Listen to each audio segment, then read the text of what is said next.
Ladies and gentlemen, we now move to our next presentation. And to do the same, may I invite on stage the Senior Vice President, Sales, RENA Technologies, Dr. Ulrich Jaeger, to kindly join us onto the stage. Warm welcome to you, sir, and over to you now. All right. Good afternoon. Thank you for inviting us and giving me the opportunity to speak here. For the next 10-15 minutes, I'll touch two topics. But first of all, let me introduce RENA. So RENA is one of the leading equipment suppliers for wet chemical applications in solar cell. We have been doing this for 20 years. So in total, we have delivered over 100 gigawatt of wet chemical equipment to all the markets in China, North America, and also in India. And today I would like to show you two topics which are connected to the current mainstream technologies of the solar cell technology. So here you have an overview of the four main technologies that are currently in the market. So PERC, TOPCon, heterojunction, and back contact. And I'm gonna touch two topics here today, which is the texturing for heterojunction and also the single cell etching for TOPCon. So the texturization in a solar cell is shown here on the right hand side in the pictures. You can see that the solar cells all have random pyramids on the front side. So this is this is the alkaline etching of the surface of the silicon wafer, which then with a random pyramid structure enables to have a better light coupling into the wafer. And this texturing process is under constant optimization. And as you can see here, when you go to the new technologies, there's also different technologies that passivate the surface. And as the passivation gets more advanced with aluminum oxide or with a amorphous silicon from heterojunction, you can actually tune the shape of the pyramids to get a better and lower reflection and have a better light coupling into the wafers.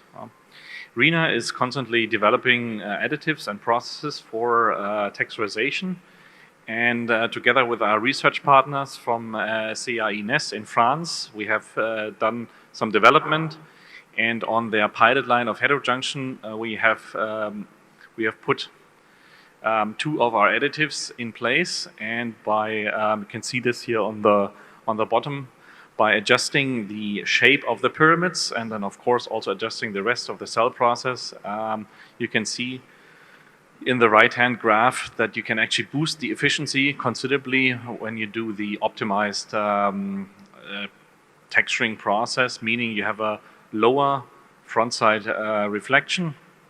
So more light gets coupled into the wafer, and then in the end you have a higher solar cell power.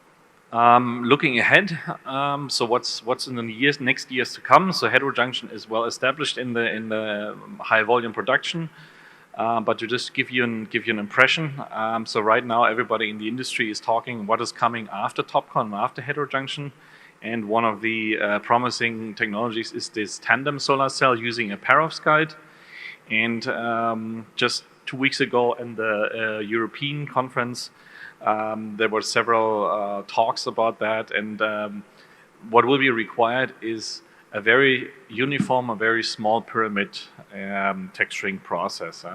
And to give you a impression how we are doing this, or what we are doing here is, you can see here in the graph, this is a measurement of a random pyramid texture, and what we're measuring with a microscope is the pyramid height. And you can see here the distribution of the pyramids for a standard PERC texturing.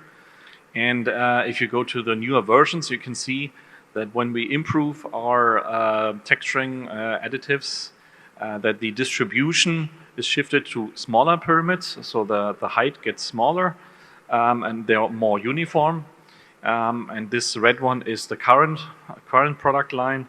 And if you look towards the future, which is required by the tandem solar cells with a perovskite perovskite layer on top.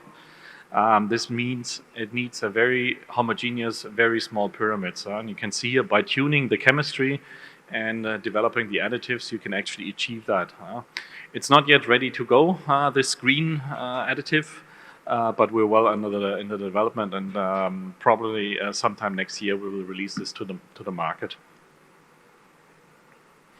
The second topic I would like to share with you today is what we do in the TOPCon technology. So here's a process overview of TOPCon.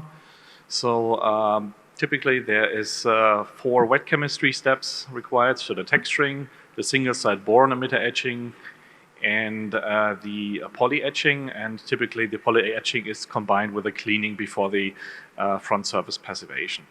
And I'm going to talk about the 2 so-called cluster solutions that we offer here to the market. So which we call, for the boron emitter etching, is wet chemistry step 2. And then this poly etching or PSG cluster, this is typically the combination of the poly etching and the cleaning. So this is usually considered wet chemistry 3 and 4.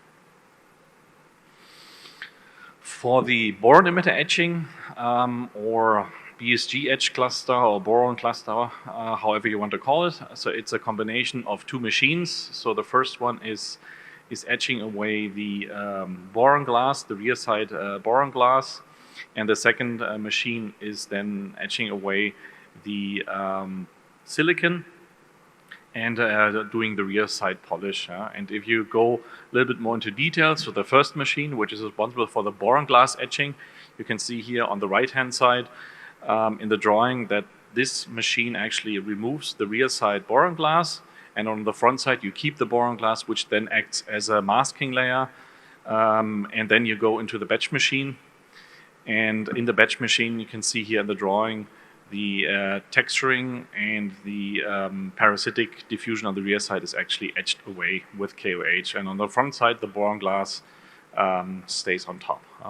Here's also some numbers about the throughput of our machines. So you can see most of these products that we offer, they are designed for gigawatt scale PV. So having either around 1 gigawatt or close to 1 gigawatt of capacity per line. And this is actually designed that the need for multi-gigawatt factories can be easily possible by having large machines, which then require less automation and also less operators to run. To give you a little bit of also an impression what we do when we do this process development and process validation. So we have done some experiments with our development partner from Fraunhofer. So here's a design of experiment. It's quite complicated, but baseline here is we compare different etch depths to verify what is actually really required for a TOPCon solar cell. How flat does the rear surface have to be? And you can see here in gray, so we compared everything from 1 micron to 5 microns as an etching depth, and measured then this on solar cell level. You can see the result here. So basically, it's maybe a bit small to read, but basically once you reach the edge of 2 micrometers from the rear side, basically the solar cell efficiency stays stable. And this basically leads you to the conclusion, or this allows you to have a fast etching process. You don't need to etch like 4 or 5, 6 microns like you did in PERC back in the day. But actually 2 to 3 microns etch off from the rear side is already sufficient to have a very good solar cell performance. And there's also the data from the open circuit voltage and the current. You can actually see that somewhere between 2 and 3 micron is the optimum process for this. The second process step, or what we call wet chemistry step 3 and 4 in the TOPCon process, is the so-called poly etching. So there's always a wraparound during the polysilicon deposition, which needs to be etched away. and also the wafer needs to be cleaned before the front side is passivated with aluminum oxide. And this is again a combination of an inline machine and a batch machine. So going here again into the scheme, what this machine, what this process does. So the first machine is actually there to etch away a PSG. The PSG is formed during the annealing of the polysilicon deposition. And this first very simple single-side HF etching machine is removing from the front side the PSG. That's a byproduct of this poly deposition. And in the batch machine, as you can see here, based on KOH etching, you can actually etch away the wraparound of the polysilicon and also etch away the shunt that is created during the annealing of the polysilicon.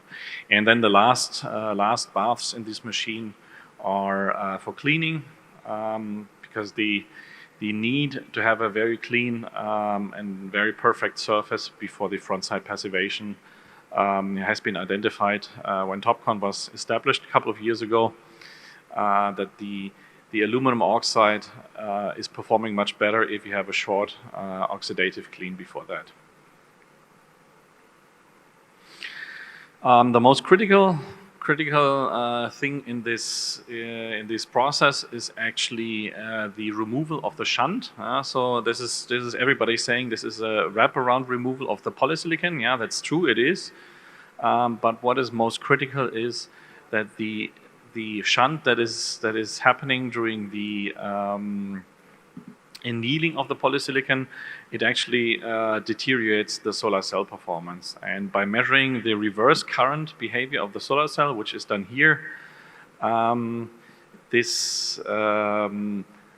you can see by different etching parameters and different recipes, you can see that for quite a large process window with this approach, you can achieve the removal of the shunt. So this is the reverse current, and a lower value than typically 2 milliamps per square centimeter is a quality criteria for good module function.